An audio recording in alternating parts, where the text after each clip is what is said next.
మీ ఏం IT AI job అయితే join next it challenge. Job తెచ్చుకోండి, 5 లక్షలు తీసుకోండి. సాధారణంగా అడ్వకేట్స్ వెల్కమ్ టు లాయర్స్ ఆప్.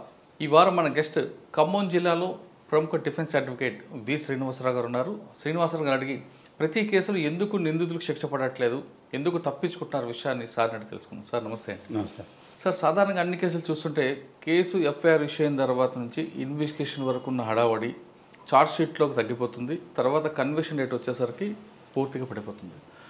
ఏదో ఒక కేసులో అక్విటల్ వస్తుంటుంది, కొన్ని కేసులు కన్విక్షన్ రేట్ చాలా తగ్గిపోతుంటుంది. అక్విటల్ ఎక్కువ రావడానికి ప్రధాన కారణం, కన్విక్షన్ రావడం తగ్గిపోవడానికి ప్రధాన కారణం. ఈ రెండు విషయాలు చెప్పే ముందు ఒకసారి శ్రీనివాస్ గారు కుటుంబ నేపథ్యం, శ్రీనివాస్ గారు ఎందుకు లాయర్గా రావాలనుకున్నారు? యాక్చువల్గా మాది ఇక్కడ పక్కన ఉన్న కొదుమూరు గ్రామం సార్. అక్కడ నాన్నగారు పటవారి గారు చేశారు. మా చిన్నప్పుడు ఎడ్యుకేషన్ మొత్తం కూడా అక్కడ అయింది. తర్వాత ఖమ్మం వచ్చాము. ఖమ్మం తర్వాత నేను డిగ్రీ ఎల్ఎల్బి మొత్తం కూడా హైదరాబాద్ వివి కాలేజీలో డిగ్రీ చేశాను. పడాల రామరెడ్డి లా కాలేజీలో లా చేశాను సార్. ఎల్లారెడ్డి కూడా. సో అక్కడ చేసిన తర్వాత అక్కడ కొన్ని రోజులు హైకోర్టులో ప్రాక్టీస్ చేశాను సార్. సో మెయిన్ టైము మా బ్రదర్స్ కానీ మేము కానీ ఒక స్కూల్స్ అలాంటివి ఎస్టాబ్లిష్ చేసుకుంటూ ప్లస్ నా ప్రాక్టీస్ స్టార్ట్ చేసుకుని 2001లో ఖమ్మం వచ్చాను సార్. వచ్చిన తర్వాత కంటిన్యూగా ప్రాక్టీస్ ఇక్కడనే స్టార్ట్ చేసుకున్నాను, ఇక్కడనే కంటిన్యూ అవుతున్నాను. ఓకే. సో ఒకటి మీరు అడిగిన దానికి ఏంటంటే మీరు ప్రాక్టీస్ స్టార్ట్ అయ్యేంతో మీ ఫస్ట్ గురువు గారు ఎవరండి? ఫస్ట్ గురువు గారు నిజామాబాద్ అక్కడ ప్రాక్టీస్ చేసి హైకోర్టుకు ప్రాక్టీస్కి వచ్చారు సార్. నజీరు ఖాన్ అని చెప్పేసి వారు వచ్చారు సార్. వారు వచ్చిన తర్వాత హైకోర్టులో ప్రాక్టీస్ కంటే లోయర్ కోర్టులో ప్రాక్టీసే బాగుంటుందని మా నాన్నగారు అడ్వైజ్ చేశారు. ఎందుకంటే లోయర్ కోర్టులో అంటే మా నాన్నగారు పటవారీ చేశారు కాబట్టి పబ్లిక్లో అట్రాక్షను, పబ్లిక్లో మనం మాట్లాడాల్సింది ఏముంటుందని చెప్పేసి నాన్నగారు చెప్పారు. కాబట్టి లోయర్ కోర్టు అడ్వకేట్ అని చెప్పేసి senior advocate Rangareddy, LB Nagar Rangareddy కోర్టులో ఎన్ పాండురంగారెడ్డి గారని ఆయన గారి దగ్గర చేరాను సార్. ఆయన గారి దగ్గర నేను ఒక 13వ జూనియర్ని. మా అందరం కూడా చాలామంది అంత సీనియర్ అడ్వకేట్ల దగ్గర చేరడం కూడా అప్పట్లో చాలా కాంపిటీషన్గా ఉండేది సార్. 1994లో అంటే అడ్వకేట్స్ ఆ అడ్వకేట్స్కి ఈ అడ్వకేట్స్కి చాలా కాంపిటీషన్ ఉండేది. జూనియర్స్ కూడా అంతే వర్క్ ఉండేది సార్. మాకు ఈచ్ అండ్ ఎవ్రీ వర్క్ మేము ఈరోజు వర్క్ నేర్చుకున్నాము అంటే అదంతా సీనియర్లు చేసింది. సెకండ్ 2001లో ఇక్కడ ఖమ్మం వచ్చిన తర్వాత మా గురుగారైన అరకార శ్రీరామరావు గారి దగ్గర ఆయన గారి దగ్గర చేశాను సార్. సో సార్ దగ్గర చేసినప్పుడు కూడా ఒక విధమైన ఏంటంటే ఆయన ఫ్రీడమ్ వదిలిపెట్టేవారు. ఎంత ఫ్రీడమ్ అంటే మనం వర్క్ చేయగలిగితే ఎంతేం చెయ్యి, నువ్వు ఎంత చేసుకుంటావో ఇండివిజువాలిటీ ఇచ్చాడు. ఒక కేసు మీద వాదించగలను నువ్వు అని చెప్పేసి అనుకుంటే వాదించు, ఎక్కడ భయపడక్కర్లేదు, కాంప్రమైజ్ కావద్దు అని చెప్పేసి ఆ యొక్క ఇదితోని ఆయన యొక్క స్ఫూర్తితోని వచ్చాను. తర్వాత 2006 నుంచి ఇండివిజువల్ ప్రాక్టీస్కి వచ్చాను సార్. ఓకే. మీరు లా ఎందుకు చేయాలనుకున్నారండి? లా అంటే సార్ యాక్చువల్గా మా నాన్నగారి కోరిక ఏంటంటే వాళ్ళ తాతలు ఒక ఆయన లక్ష్మీనారాయణరావు గారని, మా నాన్నగారి పేరు కూడా లక్ష్మీనారాయణరావే, వారి తండ్రి వాళ్ళు కూడా అప్పట్లో వకాలత్ తీసుకున్నారు. వాళ్ళు వకాలత్ చేశారు. అప్పట్లో చేశారు కల్లా దాని మీద ఆయనకి కూడా ఎవరో ఒకళ్ళు చేస్తే బాగుంటుంది, మేము 4 కొడుకులం మా నాన్నగారికి, ఎవరో ఒకళ్ళు చేస్తే బాగుంటుంది అని చెప్పేసి నన్ను అడిగారు. ఈవెన్ నేను ఖమ్మం రావడానికి కూడా కారణం ఏంటంటే నాన్నగారికి బైపాస్ ఇదైంది. అయినప్పుడు బైపాస్ 2001లో బైపాస్ అయినప్పుడు ఆయన ఆపరేషన్ థియేటర్లో పోతున్నప్పుడు నేను కనుక బయటకు వస్తే నువ్వు నాతో పాటు ఖమ్మం రావాలి, నా ముందు ఆయన కండిషన్ పెట్టారు. ఆయన ఆపరేషన్ అయ్యి సక్సెస్ఫుల్గా బయటకు వస్తే నువ్వు నాతో పాటు ఖమ్మం రావాలి. భగవంతుడి దేవల ఆయన ఆపరేషన్ సక్సెస్ అయింది, ఆయనతో పాటు వచ్చేసాయి. సాధారణంగా అడ్వకేట్స్ లా అయిన తర్వాత కొంతమంది ప్రొఫెషనల్గా, కొంతమంది సర్వీస్ మోటో, కొంతమంది కమర్షియల్గా ఉంటారు, మరి కొంతమంది 1% క్రిమినల్స్గా కూడా మారుతుంటారు వాళ్ళతో సహవాసం చేసి. ఈ మూడిట్లో మీరు ఏది ఎంచుకున్నారు? కమర్షియలా, ప్రొఫెషనలా, సర్వీస్ మోటో? ఓన్లీ ప్రొఫెషనలే సార్. నేను ప్రొఫెషనల్గా ఎందుకు అనుకుంటున్నానంటే మీరు అడిగిన ఈ పాయింట్స్లో ఈ రోజుల్లో ఉన్న అడ్వకేట్స్ క్రిమినల్ నేచర్ ఉందంటున్నారు, కొంతమంది బిజినెస్ అని చెప్పేసి ఏదో చదువుకున్న తర్వాత బిజినెస్లో పెట్టుకుంటూ ఇది చేసుకున్న అని చెప్పేసారు. అంటే ఒకటేంటంటే సార్, వస్తున్న మార్పుల వల్ల, ఈ రోజుల్లో వస్తున్న మార్పుల వల్ల ఆ రోజులో మేము నేర్చుకున్న దగ్గర నుంచి మేము ఎలా నేర్చుకున్నాము, 1994లో మేము చేరినప్పుడు కానీ 80 దగ్గర నుంచి నేర్చుకున్న ఏ ఒక్క జూనియర్ అయినా కూడా ప్రతి వర్క్, ఈవెన్ క్లర్క్ చేసే వర్క్, మున్షి చేసే వర్క్ కూడా మాకు నేర్పేటోళ్ళు. అవును, సీనియర్స్ ఆ విధంగా ఉండేవారు. రాత్రి 11 మా శ్రీరామరావు గారి ఆఫీస్లో 365 days మాకు డే అండ్ నైట్ ఆఫీస్ ఉంటుంది. మేము ఎప్పుడు ఇంటికి వెళ్తామో తెలియదు, ఎప్పుడు అన్నం తింటామో కూడా తెలియదు. అలా వర్క్ నేర్చుకున్నాం. మేము చాలా హార్డ్ వర్క్ చేసుకున్నాం. ప్రతి వర్క్ నేర్పారు. మాకు ఇంకోటి ఏంటంటే సార్, మేము ఈ రోజుల్లో వస్తున్న ఈ వ్యవస్థలు మారటం వల్ల వస్తున్నాము ఈ యొక్క మీడియాలు కానీ ఈ యొక్క విషయంలో కానీ ఈ అన్ని మార్పుల వల్ల ఈ లా ప్రొఫెషన్లో కూడా చేంజెస్ వచ్చినాయి. లా ప్రొఫెషన్లో కూడా చాలా చేంజెస్ వచ్చినాయి. పబ్లిక్లో కూడా మోటివ్ ఎక్కువైపోయింది. కోర్టు అంటే ఒక విధమైన భావన ఏర్పడది.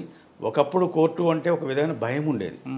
ఆ భయం లేకుండా కోర్టు అనే వరకల్లా ఒక ఈజీ టు గో అనే వాళ్ళకంటే కోర్టు రావడం అనేది ఒక ఈజీ లాగా అయిపోయింది వాళ్ళకి. సో దాని మీద కొంచెం ఇదైపోయింది. కానీ ప్రొఫెషనల్గా ఉన్న అడ్వకేట్స్ ఈరోజు కూడా సీనియర్ అడ్వకేట్స్ కానీ ఎవరైనా కానీ ప్రొఫెషనల్గా ఉన్న వాళ్ళు చాలా చక్కగా ఉన్నారు సార్. ఎందుకంటే ఎలాంటి ఇబ్బంది లేదు, ఎలాంటిది లేదు. ఓకే. కానీ గతంలో మీరు చెప్తున్నట్లుగా అడ్వకేట్ దగ్గరికి ఒక క్లయింట్ రావాలంటే ఆయన బాధలు చెప్పుకొని వచ్చి విన్న తర్వాత చిన్న డాక్యుమెంట్స్ అంతా మీరే ఫ్రీగా చేసి తర్వాత కోర్టులో పిటిషన్ వేసి తర్వాత డబ్బులు తీసుకున్నారు.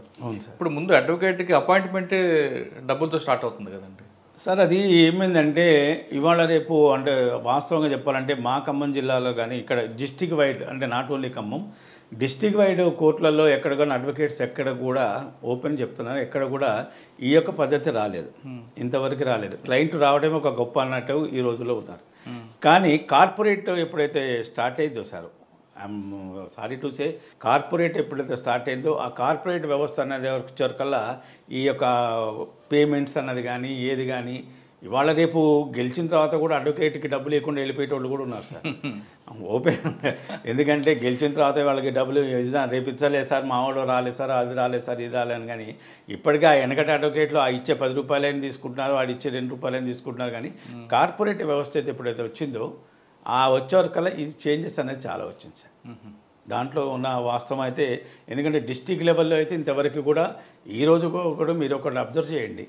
కరోనా వచ్చిన టైంలో చాలామంది అడ్వకేట్స్ మొత్తం కూడా ఎట్లా అయిపోయారంటే వాళ్ళ పరిస్థితి ఎట్లా అయిపోయిందంటే తినడానికి తిండి లేకుండా అయిపోయింది. డిస్టిక్ లెవెల్లో తినడానికి తిండి లేక ఈ ప్రొఫెషన్ వదిలేసి వేరే మార్గాలు ఎక్కడో జాబ్ చేసుకోవటమో చేశారు. ఎలాంటి ఆర్థిక స్తోమత లేని వాళ్ళందరూ కూడా చాలామంది వచ్చారు. ఈ ఆర్థిక స్తోమత లేని వాళ్ళందరినీ కూడా ఎవ్వరు కూడా అంటే ఈ బార్ అసోసియేషన్ వాళ్ళు ఒప్పుకున్నారు, చేసుకున్నారు, అంత చేశారు. కొంత పేమెంట్లు ఇచ్చారు. కొంతమంది ఇక్కడ మా దగ్గర అప్పుడు లక్ష్మణ్ గారు ఉన్నారు, జిల్లా జడ్జిగా కరోనా వచ్చినప్పుడు. ఇప్పుడు వారు రాజస్థాన్ హైకోర్టు జడ్జిగా చేస్తున్నారు, హైకోర్టు జడ్జిగా. ఆ సార్ ఉన్నప్పుడు ఈ యొక్క జూనియర్ అడ్వకేట్స్ కానీ అందరి దగ్గర ఇచ్చేసి ఆ జూనియర్ అడ్వకేట్స్ కానీ క్లర్క్స్ కానీ వాళ్ళకి కానీ కొంచెం రైస్ అందరి దగ్గర అడ్వకేట్స్ దగ్గర మోటివ్ చేసి వాళ్ళకి రైస్ ఇప్పించడం కానీ వాళ్ళకి ఏం కావాలో కందిపప్పు ఇలా అట్లాంటివి చేశారు. అంటే ఇక్కడ ఇంత బతుకుతున్నదంటే మీరు అడిగిన ఈ యొక్క క్వశ్చన్కి అడ్వకేట్కి ముందుకు డబ్బులు వస్తున్నాయంటే ముందే అడ్వకేట్ డబ్బులు తీసుకుంటే ఆ దుస్థితి అనేది వచ్చేది కాదు. ఎందుకంటే అడ్వకేట్ ఎప్పుడు కూడా డబ్బులు ఇవాళ రేపు అడ్వకేట్కి డబ్బులు ఇచ్చేది ఈ యొక్క డిస్టిక్ లెవెల్ టోటల్ తెలంగాణ కానీ ఆంధ్ర కానీ ఎక్కడ మహారాష్ట్ర కానీ ఎక్కడ కర్ణాటక కానీ ఎక్కడ డిస్టిక్ లెవెల్లో ఎక్కడ కూడా అంత డెవలప్మెంట్ కాలేదు సార్. ఉంది అర్బన్ అది ఆ పాత సిస్టమ్ అనేది ఇంకా ఒక 70% అయితే పాత సిస్టమ్ ఉంది సార్. 30% అంటే ఇక చెప్పలేము అది. ఓకే సార్, మీ విషయంకి వస్తే సాధారణంగా అడ్వకేట్ అవ్వగానే సివిల్ క్రిమినల్ చూసుకుంటారు. మీరు క్రిమినల్ ఎందుకు తీసుకున్నారు? నేను బోత్ చూస్తాను sir. I'm both advocate, civil and criminal. నేను వచ్చి కూడా 94 నా ఎన్రోల్మెంట్. నేను 31 ఇయర్స్ అవుతుంది. 94 ఫిబ్రవరి 22 నా ఎన్రోల్మెంట్ అయింది. సో మొన్న ఫిబ్రవరికి 30 ఇయర్స్ అయిపోయింది. 30 ఈజ్ కంప్లీటెడ్. సో నేను ఫస్ట్ నుంచి ఇన్ని 30 ఇయర్స్లో కూడా నేను only I am against for accident cases, MAT ఓపీలకి ఎగ్నెస్ట్ నేను. సో ఎందుకంటే నాకు ఫస్ట్ నుంచి అది ఇంట్రెస్ట్ లేదు, నేను వేయలేదు. But civil and criminal cases ఏ కేసెస్ అయినా కూడా అవి ఛాలెంజ్ తీసుకొని గెలవటం. ఫస్ట్ తీసుకున్న కేసు ఏదండి మీరు? సార్ నేను ఇండివిజువల్గా వచ్చినప్పుడు తీసుకుంది ఒక 420 కేసు తీసుకున్నాను సార్. ఇండివిజువల్ అంటే మా శ్రీరామరావు గారి దగ్గర ఉన్నప్పుడు చాలా కేసులు చేశాను. ఇండివిజువల్గా వచ్చినప్పుడు కంటే సార్ ఆఫీస్లో ఉన్నప్పుడు స్టేట్ బ్రీఫ్గా నన్ను ఒక 302 కేసులు వేశారు సార్. 302 మర్డర్ కేసులో వేశారు నన్ను. ఎవరు ఐశంకర్ గారని జడ్జి, అక్కడ ఫాస్ట్ ట్రాక్ జడ్జి ఉండేవారు. సార్ రోజు ఆ కోర్టులో కూర్చుంటాం కానీ సారు నా మీద అభిమానం లేకపోతే రోజు కూర్చుంటారు, రెగ్యులర్ కూర్చుంటున్నారని శ్రీనివాస్ ఈ కేసు చేయమ్మా అని చెప్పేసి స్టేట్ బ్రీఫ్గా నన్ను వేశారు. సో స్టేట్ బ్రీఫ్కి వేసిన తర్వాత ఐ వాన్ ద కేసు. ఆ కేసు గెలిచాను నేను. ఎలా గెలిచానంటే lack of evidence of prosecution. ఎలా అండి? అంటే ఇప్పుడు ఆ కేసులో యాక్చువల్లీ ఏంటంటే సార్, అది ఇక్కడ వేంసూరు మండలం ఉంది, సత్తుపల్లి దగ్గర వేంసూరు మండలం ఉంది.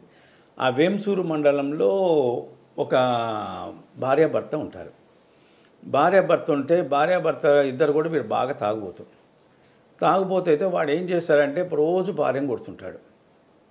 రోజు భార్యను కొడుతుంటే భార్య తట్టుకోలేక పుట్టింటికి వెళ్ళిపోయితే ఆ తల్లి అత్తగారు వచ్చి ఇతన్ని మందలించడానికి వస్తుంది. కొన్ని రోజులు అయిన తర్వాత ఇవాళ మనం చెప్పకూడదు కానీ, ఓపెన్గా చెప్పకూడదు కానీ, ఇవాళ మళ్ళీ భార్య భర్త అది కాకుండా అత్త వాళ్ళు సంథింగ్ పెట్టుకుంటారు. So they went to some other place. ఎవరు అల్లుడు అని అత్తగారి తర్వాత కనిపించదు, చనిపోతుంది. ఆమె ఎక్కడ ఎట్లా చనిపోయిందో ఏందో తెలియదు. ఎవరు?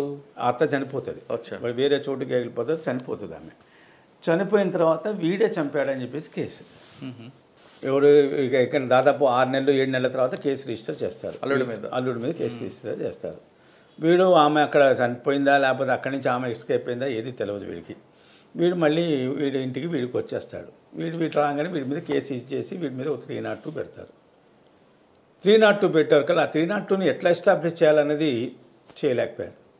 ఏం చేశారు, ఒక ఊర్లో ఒక చెరువు అంటే ఒక తోట ఉంటుంది కదా, ఆ తోట యజమానులు వాళ్ళు ఉంటారు కదా, ఆ తోట యజమానులు వాళ్ళు ఏం చేస్తారు, దాంట్లో ఎవరిదో శవం దాంట్లో నుంచి తీసి ఆ శవాన్ని తీసి ఇతనే చంపిండని చెప్పి చేస్తారు. ఆఫ్టర్ 6 months ఆ శవాన్ని తీసిన తర్వాత ఓన్లీ స్కెల్టన్ అనేది బయటకు వస్తుంది. అతను ఆ స్కెల్టన్ ఈ అత్తదే అని చెప్పేసి అంటారు. ఎక్కడ కూడా ఈ యొక్క బాడీ స్కెల్టన్కి కానీ లేకపోతే బిడ్డది కానీ భర్తది కానీ కొడుకులది కానీ ఎక్కడ దేని టెస్ట్ చేయరు. మోరవర్ ఆ స్కెల్టన్లో పెట్టిన తర్వాత మొత్తం కూడా బాడీ మొత్తం చీర కట్టి చేసి గాజులో ఒకటి పెడతారు, MO2 MO1 అని పెడతారు. MO2 MO1 పెట్టేసిన తర్వాత ఫస్ట్ MO1 ఒక కర్ర పెడతారు సార్, మామూలు ఒక కర్ర పెట్టేస్తారు. MO2 గాజులు పెడతారు. MO3 వచ్చేకల్లా ఏముండదు. సో నేను ఇదంతా ఓన్లీ టెక్నికలాలిటీ మీదనే కేసు గెలిచాను. DNA ఉండదండి? DNA ఉండదు, ఏముండదు. DNA చేస్తారు. DNA చేసిన తర్వాత ఆ బాడీకి అసలు దానికి సంబంధించిన వీళ్ళ బ్లడ్కి కానీ వీళ్ళ బోన్స్ కానీ ఏది కానీ సంబంధం మ్యాచ్ కాదు. సిద్ధార్థ మెడికల్ కాలేజ్ విజయవాడ దగ్గర నుంచి చేస్తారు. చేసిన తర్వాత వాళ్ళకి ఏమవుతుందంటే ఈ MO1 కర్ర తీసుకొచ్చి పెడతారు సార్, MO2 గాజులు తీసుకొచ్చి పెడతారు, MO3 జాకెట్ కూడా పెడతారు. జాకెట్ ఒకటి పెడతారు. ఆమె పెట్టిన తర్వాత నేను మెడికల్ దాంట్లో మెడికల్ డాక్టర్ వస్తే FSR డాక్టర్ వస్తే డాక్టర్ని అడిగాను, sir there is any possibility ఈ యొక్క కర్రతోని MO1 ఈ కర్రతోని మనిషిని కొడితే చచ్చిపోతాడా అంటే చెయ్యి కూడా ఎరగదు సార్ ఈ కర్రతోని అన్నాడు. యాక్చువల్గా అది అక్కడ జరిగిన డెడ్ బాడీ, అసలు యాక్చువల్గా డెడ్ బాడీ జరిగింది ఏంటంటే వీడు చంపాడు చేశాడని చెప్పేసి అంటానికి అక్కడ రిక్కిల్ అనేది ఒకటి ఉంటుంది. మనకి ఈ బాడీకి మధ్యలో ఇది ఉంటుంది, ఇట్లా ఉన్న దీన్ని కట్ చేసేస్తే ఈ బాడీ మొత్తం స్పాట్ డెడ్ అవుతారు. ఇక్కడ ఉన్న ఈ బాడీకి మధ్యలో కలిసి ఉంటుంది మనకి, దాని మీద కొడితే చచ్చిపోతాడు. అంటే అతను ఏం చెప్పాడు సార్, మంచి వేటకత్తి అయితే దాన్ని పగలగొడితేనే అది చచ్చిపోతాడు సార్, అసలు దీనికి సంబంధం లేదని. సార్ నేను ఒకటి అడుగుతున్నాను మిమ్మల్ని, this is my white shirt. ఈ వైట్ షర్ట్ నేను తీసుకెళ్ళి ఒక 6 నెలలు బందులో పెడతాను, 6 నెలల తర్వాత తీస్తా, సేమ్ వైట్ షర్ట్ వస్తుందా సార్ అని అడిగాను. అది దట్టు ఇంక్లూడింగ్ ఒక బాడీకి తగిలిచ్చి అంటే అదే సార్ అది పీసెస్ అయిపోద్ది, విత్ ఇన్ 1 monthలో పీసెస్ అయిపోద్ది. మరి వీళ్ళు కొత్త జాకెట్ పెట్టారు కదా సార్, అన్న మరి ఈ జాకెట్ ఏంటంటే సార్ ఈ జాకెట్కి దానికి సంబంధం ఏం లేదు సార్. సరే ఇంకొక క్వశ్చన్ అడుగుతున్నాను, గాజులు పెట్టారు, ఆ గాజులు ఏం చేశారంటే బాగా అంటే పగిలిపోయినట్టు చేసి పెట్టారు. బాడీకి ఎప్పుడైనా కూడా గాజు అంతే ఉంటుంది తప్ప పగిలిపోయారు బయటికి. మరి ఇన్ని పీసులు పెట్టారంటే మనకి బఠానీలు ఉంటాయి చూడండి, ఆ బఠానీలు పెట్టినట్టు పెట్టారు. మరి ఇన్ని పెట్టారు కదా సార్, ఇట్లా పెట్టారంటే అసలు దానికి ఛాన్సెస్ ఏమి ఉండవు సార్ అని చెప్పేసి. సో అంటే ప్రాసిక్యూషన్ అన్నది కరెక్ట్గా ఎస్టాబ్లిష్ చేయబడడం వల్ల ఒక లాయర్గా నేను గెలిచాను ఫస్ట్ కేసులో. ఇంకా తర్వాత 420 కేసెస్లో పెడతారు సార్. 420 కేసెస్లో యాక్చువల్లీ 420 కేసుల్లో మెటీరియల్ ఎవిడెన్స్ కావాలి. ఎక్కడ కూడా చూడండి కరెక్ట్ ఎస్టాబ్లిష్మెంట్ అనేది 420 కేసులో మెటీరియల్ ఎవిడెన్స్ పెట్టరు. వాళ్ళు కనుక కరెక్ట్గా మెటీరియల్ ఎవిడెన్స్ పెడితే లాయర్కి చాలా ప్రాబ్లం ఉంటుంది. సార్ ఫస్ట్ చెప్పిన కేసులో అసలు యాక్చువల్గా ఏం జరిగింది? అసలు ఎవరో చనిపోయారు, వీడి మీద ఒక మర్డర్ కేసు పెట్టారు, బాడీ కోసం తీసుకొచ్చి పెట్టారు. వీడు అంటే ఆమె ఎక్కడ ఉందో తెలియదు, వీడికి ఆమె దగ్గర వీడి దగ్గర ఇద్దరు కలిసిపోయారు సార్. ఆమె అక్కడి నుంచి వెళ్ళిపోయింది, ఎటు వెళ్ళిపోయిందో తెలియదు ఆమె. వీడు ఊరికి వచ్చేసాడు, ఆమె ఇక్కడ పెళ్ళాం పిల్లలతో ఇది లేదు, అటు అత్తతో లేదు అని చెప్పి వీడు ఊరికి వచ్చాడు. ఊరికి వచ్చాకల్లా వీడి మీద కేసు పెట్టి ఏదో ఒక బాడీ తీసి వీడి మీద కేసు ఎస్టాబ్లిష్ చేశారు. దాని మీద మన ఆ కేసు ఎస్టాబ్లిష్ చేసినా కూడా, అంటే ఒక ఫేక్ కేసు ఎస్టాబ్లిష్ చేసినా కూడా కరెక్ట్ ఎస్టాబ్లిష్మెంట్ అనేది లేదు. ఇప్పుడు మాకేమొస్తుంది మేము అడిగే క్వశ్చన్స్ కానీ మేము రేజ్ చేసే క్వశ్చన్స్ కానీ ఎట్లుంటాయి సార్? సపోజ్ మాకు అంటే నేను యాజ్ ఏ అడ్వకేట్గా I want to win my case. ఎలా గెలవాలనేది నేను ఆలోచన, మెడికల్ టెర్మినాలజీ కానీ ఏదైనా కానీ ఎట్లయినా కానీ ఏ విధంగా మనం డౌట్ దొరుకుతుంది, ఎక్కడ దొరుకుతుందో అని చూస్తాం. అవును, సాక్ష్యాలు అన్నది మామూలు సాక్ష్యాలు అన్నది వాళ్ళు చెప్తుంటారు చేస్తుంటారు, అదంతా మనం చూస్తుంటాం. మెయిన్ వచ్చేవరకల్లా ఈ బెనిఫిట్ ఆఫ్ డౌట్తోనే ఈ వీడితోనే మనం గెలుస్తాం సార్. ఓకే.